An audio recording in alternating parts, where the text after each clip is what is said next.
Whispers of the Willow Weaver. Once upon a time, in a world where the edges of dreams blurred into the waking hours, there lived a woman named Elara. She was not young, nor was she old in the way that time counts years. 47 summers had woven their threads into her skin, leaving faint lines like the branches of an ancient tree etched across her forehead and around her eyes. Elara lived in a cottage at the hem of the Whispering Woods, a forest so vast and verdant that it seemed to breathe secrets into the wind. The woods were said to be alive, not with the chatter of birds or the rustle of leaves alone, but with the quiet murmurings of those who had come before, their stories lingering like dew on spider silk. Elara had come to this place 20 years ago, fleeing the clamor of a city life that had squeezed her heart dry. There she had been a librarian, surrounded by the musty spines of forgotten tomes, each one a promise of escape she could never quite grasp. Her marriage had unraveled like a poorly knit scarf. Her husband, a man of sharp edges and sharper words, had left her for someone who laughed more easily, someone whose silences didn't echo with unspoken regrets. And then, the child they never had, a ghost of a possibility that haunted her dreams. So Elara packed what little she owned into a single suitcase and followed the pull of an old map, one that her grandmother had pressed into her hands on her deathbed. "The woods will weave you whole," the old woman had whispered, her voice as thin as autumn mist. Now, Elara spent her days tending a garden that bloomed with herbs and wildflowers, their petals unfurling like shy confessions. She brewed teas from lavender and chamomile, sold jars of honey-kissed jam at the village market on Saturdays, and in the evenings, she sat by her hearth with a worn notebook, scribbling fragments of stories that danced just beyond her reach. But lately, sleep had become a reluctant visitor. The nights stretched long and taut, filled with the low hum of crickets and the occasional hoot of an owl. But Elara's mind wandered like a lost lamb, grazing on memories she thought she'd buried deep. One such night, as the moon hung low like a silver locket against the inky sky, Elara could not settle. She rose from her bed, the quilt slipping from her shoulders like a lover's reluctant goodbye, and slipped into her woolen shawl. The air outside was crisp, carrying the scent of pine and earth-warmed rain. She wandered to the edge of the woods, where a single willow tree stood sentinel, its branches draping like curtains of green silk. This was the Willow Weaver, as the villagers called it, an ancient guardian said to mend the frayed edges of souls. Children dared each other to touch its trunk, whispering that it could unravel your secrets and stitch them back anew. Elara had always dismissed such tales as the fancy of idle tongues, but tonight, desperation clung to her like fog. She approached the tree, her bare feet sinking into the cool moss. The willow's leaves sighed in the breeze, a sound like distant waves lapping at forgotten shores. Tentatively, Elara reached out, her fingers brushing the rough bark.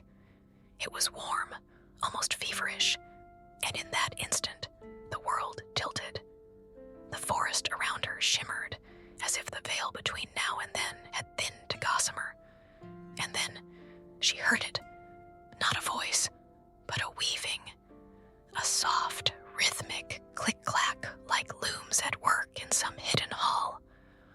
"Child of the weave," the willow murmured, its words threading through her thoughts like golden filament. "What phrase do you bring me tonight?" Elara startled, pulling her hand back.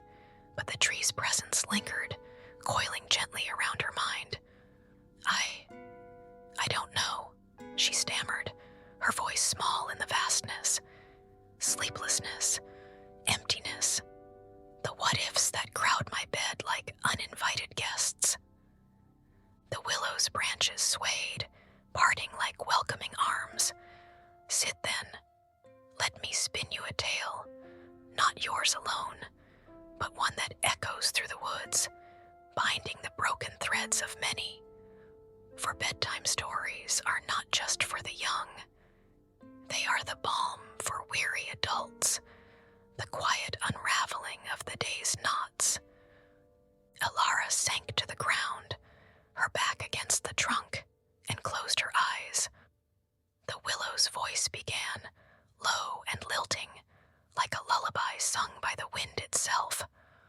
Long ago, in the heart of these very woods, there was a weaver named Lyrian. She was no ordinary craftswoman. Her loom was not of wood and iron, but of moonlight and memory, strung with threads plucked from the dreams of sleepers far and wide. Lyrian's cottage nestled in a glade where fireflies danced like living stars, and her days were spent gathering these ethereal strands, silvery wisps from lovers' sighs, crimson cords from warriors' regrets, azure filaments from scholars' unspoken wisdom. Lyrian was timeless, or so it seemed. Her hair flowed like rivers of midnight, and her eyes held the depth of storm-tossed seas. But even immortals bear burdens. She had once loved a mortal man, a wanderer named Thorn, whose laughter rang through the trees like bells in springtime. He had stumbled into her glade one twilight, weary from battles fought in distant lands, his armor dented and his heart heavier still. Thorn spoke of glory won and lost, of comrades fallen to arrows and ambition, and Lyrian wove him a cloak from threads of forgotten heroes, soft as hope, strong as resolve. In return, he gifted her a single mortal thread, his own, rough-hewn and pulsing with life. Their love bloomed fierce and fleeting, like foxfire in the underbrush. They danced beneath the canopy, her immortal grace twining with his earthly vigor, and for a season, the woods sang with their joy. But mortality is a thief, swift and unforgiving.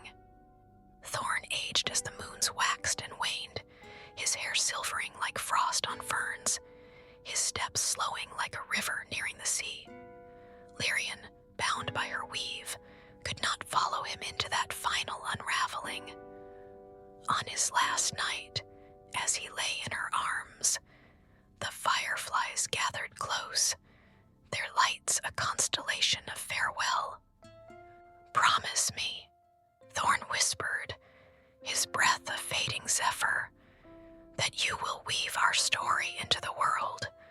Let it mend what I leave broken." Lyrian nodded, tears like dew tracing her cheeks, and as dawn broke, she plucked the last thread from his heart, a deep indigo strand, woven with the ache of endings. She carried it to her loom that very hour, and from it sprang the first tapestry of the Willow Weaver, a vast cloth depicting not just their love, but the interconnectedness of all sorrows and joys. The tree grew from that weaving, its roots delving into the earth's memories, its branches reaching for the stars' forgotten wishes.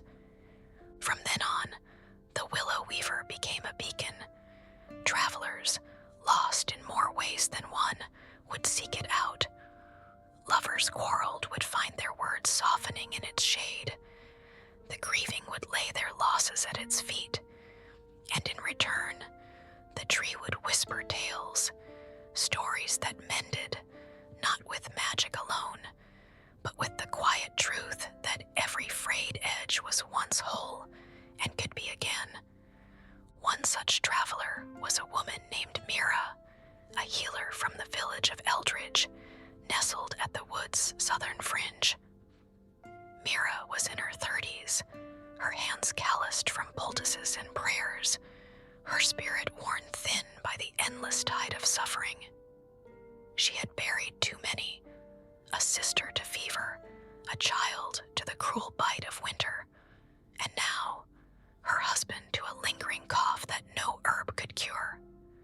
The villagers called her blessed for her gifts, but Mira felt cursed, each life slipping through her fingers like sand. It was harvest moon when she came to the willow, her basket empty of remedies, her eyes hollow as autumn gourds. The tree sensed her approach, its leaves rustling in welcome. "What weighs your loom, healer?" it asked, its voice a balm of brook water over stones. Mira collapsed at its base, sobs racking her frame.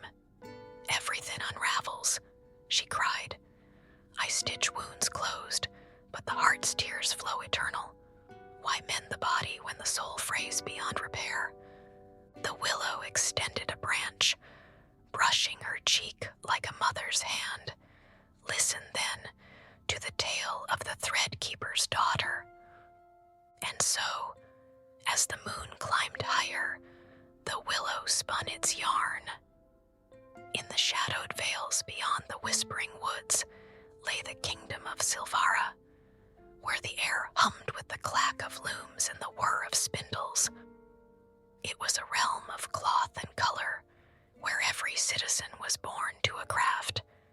Dyers steeped in vats of sunset hues, tailors who sewed seams with whispers of wind, and at the heart of it all, the thread-keepers, guardians of the great loom that wove the kingdom's fate. The thread-keeper's daughter was Elowyn, a girl of fierce curiosity, and fingers nimble as willow switches. From birth, she had been promised to the loom, trained to sense the quiver of threads before they snapped, to mend rips in the fabric of destiny with a needle of starlight. Her father, stern as ironwood, taught her that balance was all. Joy's golden strands must temper sorrow's ebony. Love's rose must entwine with loss's thorn. But Elowyn dreamed beyond the patterns. She slipped from the weaving halls at night, wandering the meadows where wild threads grew untamed, vibrant scarlets from blooming passions, muted grays from quiet despairs. One evening, she found a thread unlike any other, a shimmering opal filament, pulsing with the rhythm of a hidden heart.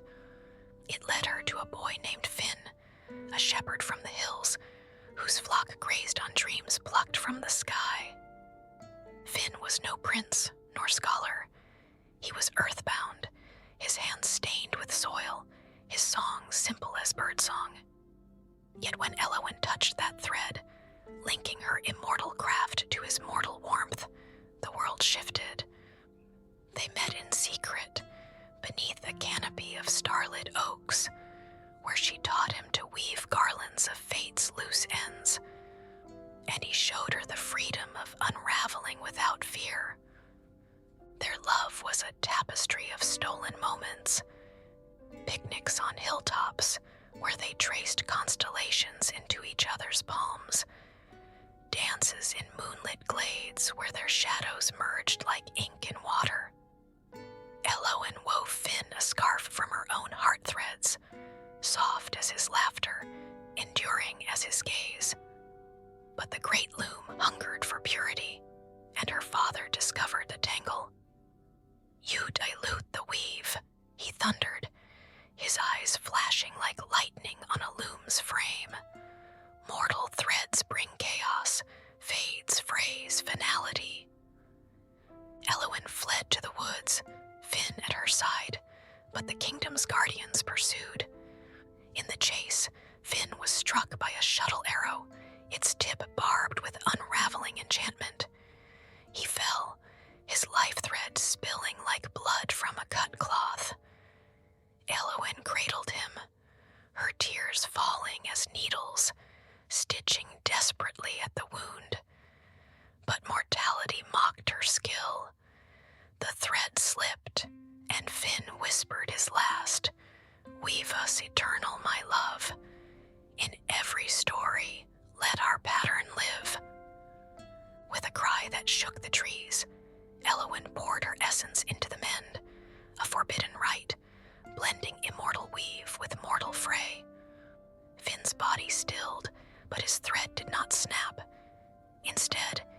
rooted into the earth, sprouting the first willow of the Whispering Woods. Elowyn became the weaver herself. Her spirit diffused into the tree, forever mending the broken with tales of what was, what is, and what might yet be. The willow paused, its voice fading like an echo in a cavern. Mira lifted her head, the story's weight settling over her like a comforting quilt. Did she find peace? She asked, her voice steadier now. Peace is not the absence of fray, the willow replied, but the art of reweaving. Feel the roots beneath you, healer. They pulse with Elowyn's gift. Take a thread from me and carry it home. Let it remind you that every ending is but a fold in a greater cloth. Mira reached out, and a slender silver strand detached, cool and alive in her palm. She tucked it into her bodice, close to her heart, and as dawn's first light pierced the canopy, she rose, the basket on her arm feeling lighter. Back in Eldridge, she brewed her teas with newfound grace, and when patience came with souls as tattered as sails in storm, she whispered fragments of the tale, watching their eyes soften like wool in warm water. Elara, listening rapt beneath the willow, felt a stirring in her chest, a gentle tug, as if invisible fingers were loosening knots she hadn't known were there. The tree's voice resumed, weaving onward, drawing her deeper into the night's embrace. Years passed in the Whispering Woods, and the Willow Weaver's fame spread like ivy on stone walls. Pilgrims came from distant lands, merchants heavy with gold but light on trust, artists starved for inspiration's spark, elders seeking solace in the twilight of their days. One autumn eve, as leaves turned to flames of amber and rust, a man named Ronan arrived. He was broad-shouldered, his beard streaked with silver, his eyes shadowed by the weight of unspoken voyages. Ronan had been a sea captain, master of tempests and trade winds, until a gale off the Crimson Coasts claimed his ship and crew. Washed ashore half-drowned, he wandered inland, haunted by the ghosts of men who called his name in the waves' roar. The willow welcomed him with a sigh that mimicked the ocean's hush. "Captain of currents," it murmured, "what storm brews in your hold?" Ronan knelt, his knees cracking like dry timber, and poured out his grief.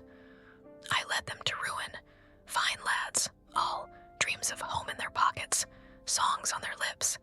Now, silence, endless, accusing silence. Sit then," the tree invited, "and hear the ballad of the star sailor's lament." The branches parted, and the tail unfurled like a mainsail in fair breeze. Across the endless expanse, where the sky met the sea in a seam of sapphire, there sailed the galleon Aurora's Breath, commanded by a woman known as Captain Selene. She was forged in salt and storm, her skin tattooed with maps of uncharted reefs, her voice a thunderclap that bent winds to her will. Selene sought not gold or glory, but the Star Isles, legendary atolls said to cradle the souls of the lost, where one might trade regrets for redemption. Her crew was a motley weave. Javier, the bosun with a laugh like cannon fire and a fiddle that charmed dolphins. Leora, the navigator whose charts were etched in stardust. And young Tomas, a cabin boy with eyes wide as horizons, apprenticed to chase adventures his paunchy village life denied. They set forth under a canopy of constellations, the aurora slicing waves like a quill through parchment.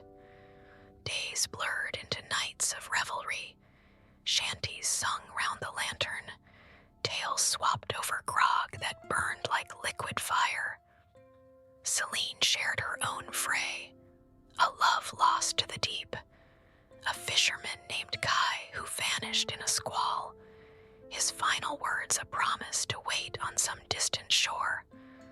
But the expanse is treacherous, a realm where tempests brew from whimpers of wind. One eve, as thunder grumbled like a giant's belly, the sky split open. Rain lashed like whips, lightning forked like vengeful serpents. "Reef ahead," Elara cried, her charts curling in the damp. The aurora shuddered, timbers groaning as she struck coral teeth, ripping her belly wide. Chaos reigned. Waves swallowed Javier mid-note, his fiddle drifting like a wooden albatross. Elara clung to the helm, whispering coordinates to the stars, until a rogue swell claimed her. Thomas, wee and terrified, scrambled for the longboat, but Selene hauled him back. "Together, lad," she roared over the din. "The sea takes no halves." They fought to the last, Selene lashing herself to the mast, Thomas tucked in her shadow. As the ship foundered, splintering into the foam, she sang Kai's old fisherman's tune, a lullaby of foam-kissed beaches and hearth-warm suppers. The sea, merciful in its fury, spared them, washing the pair to a sliver of sand amid the star isles. There, under palms that whispered like conspirators, Selene found not redemption's vault, but a mirror in the tide pools, her reflection etched with the crew's faces, Javier's grin, Leora's steady gaze, Tomas's wide-eyed wonder. The boy, grown solemn in survival, asked, "Captain, did we fail him?" "Nay," Selene replied, her voice cracking like thunder's echo. "We wove their threads into ours. Their songs sail in the wind, their charts in the currents. The sea is a great loom, lad. Frays us, yes, but remakes us stronger." They built a raft from wreckage, etched with the crew's names in shell script, and set sail anew. Tomas became her first mate, the Aurora's ghost, a guardian in every gust. And Selene, she traded her captain's stars for a quieter command, guiding wayward vessels from afar, her legend a beacon for those adrift. The willow's voice trailed into silence, the night air thick with salt-scent memory. Ronan wiped his eyes. The ghost's clamor hushed for the first time in moons. "They found their way," he murmured. "As you will," the tree affirmed. "Take this strand, dark as midnight sea, bright as dawn's first ripple.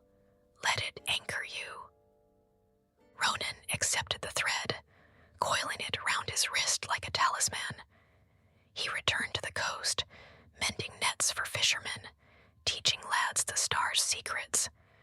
And in quiet coves, he spun Selene's tale, his voice a steady rudder for the storm-tossed.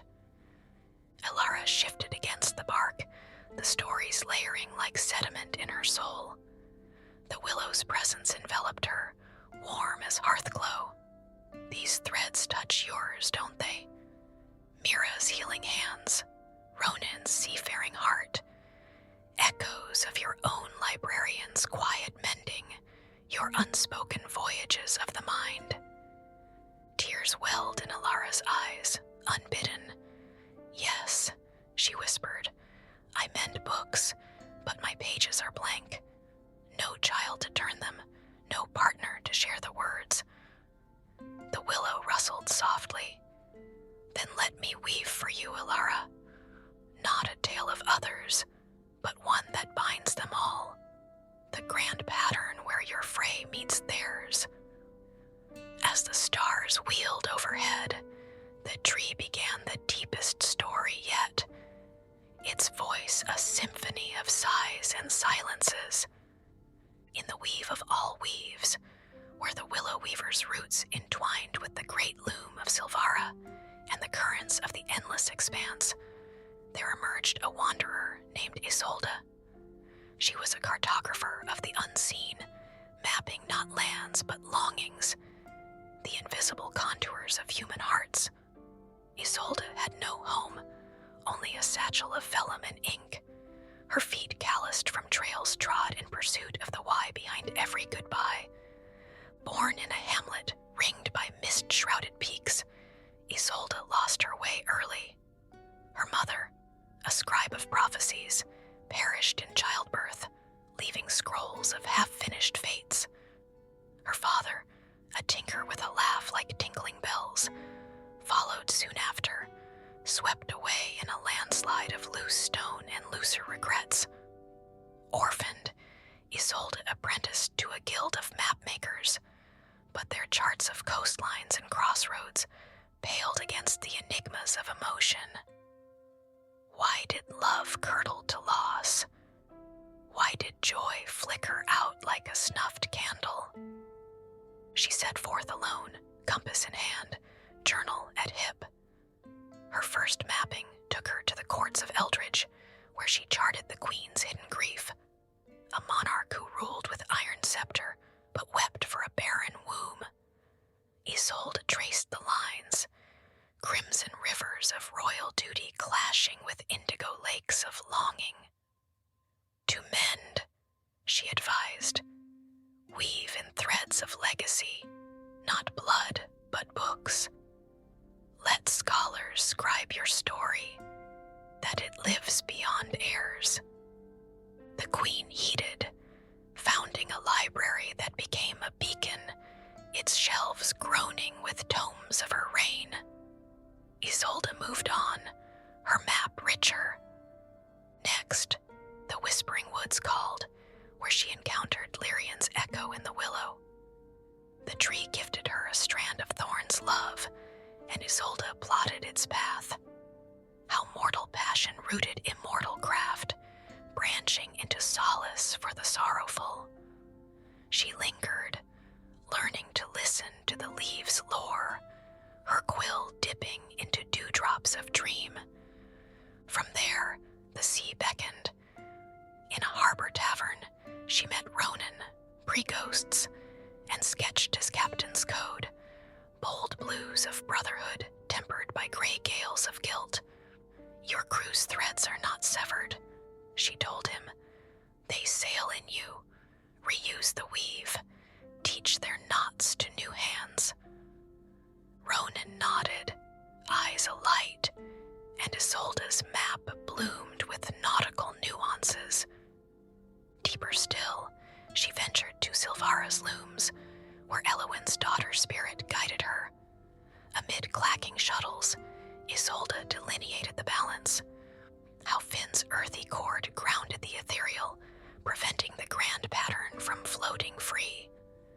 Chaos is not enemy, the spirit whispered. It is the color in the cloth.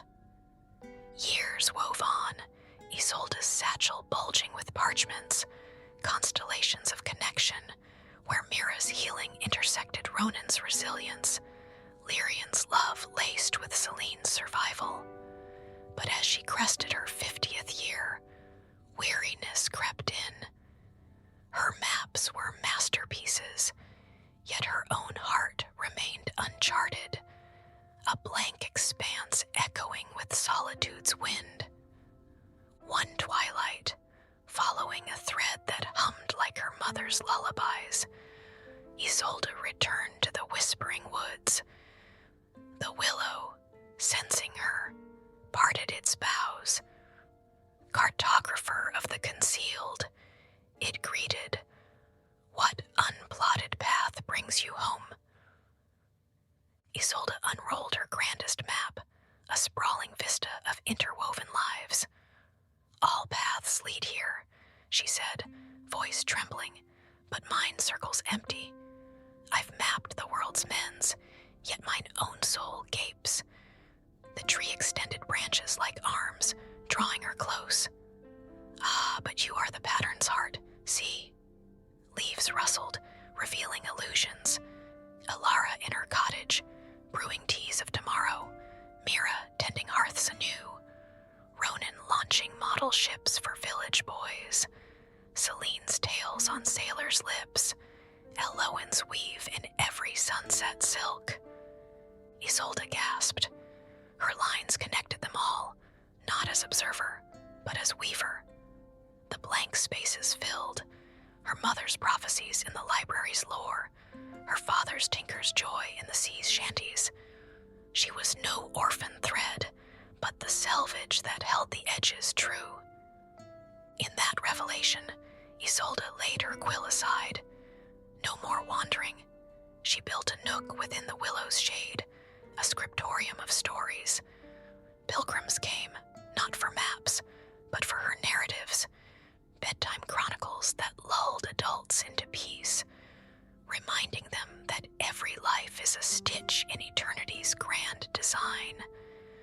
And so, the weave endured, phrase and all. The willow's voice softened to a hush, the first birdsong threading the air. Elara opened her eyes, the eastern sky blushing rose. In her lap lay a thread, her thread, warm and waiting. Rise, weaver of your own tale, the tree murmured. The night has spun its gift. Carry it to your bed, your garden, your notebook. Let it mend what time tore. Elara stood, legs numb but spirit alight. She walked home as dawn gilded the leaves, the thread pulsing against her skin. That day, she planted new seeds in her garden, forget-me-nots for memories, sunflowers for sunlit hopes. In the market, she traded not just jam, but snippets of the willow's whispers, watching faces unfold like flowers. Nights grew kinder. Sleep came as an old friend, slipping in with stories half remembered. Elara wrote again, not fragments, but a full tapestry, her life woven with Lyrian's love, Mira's mercy, Ronan's resolve, Celine's song, Elowen's endurance, Isolde's insight. It was no fairy tale of princes and potions, but a bedtime epic for the grown weary, a soothing saga of phrase refashioned, of threads that, though pulled taut, never truly broke. And in the whispering woods, the Willow Weaver stood sentinel still, its branches swaying in eternal welcome. For in every soul's quiet hour, it waited, ready to spin the next strand. As Elara drifted toward slumber that very night, the wind carried a final whisper from the tree. Sleep now, dear one.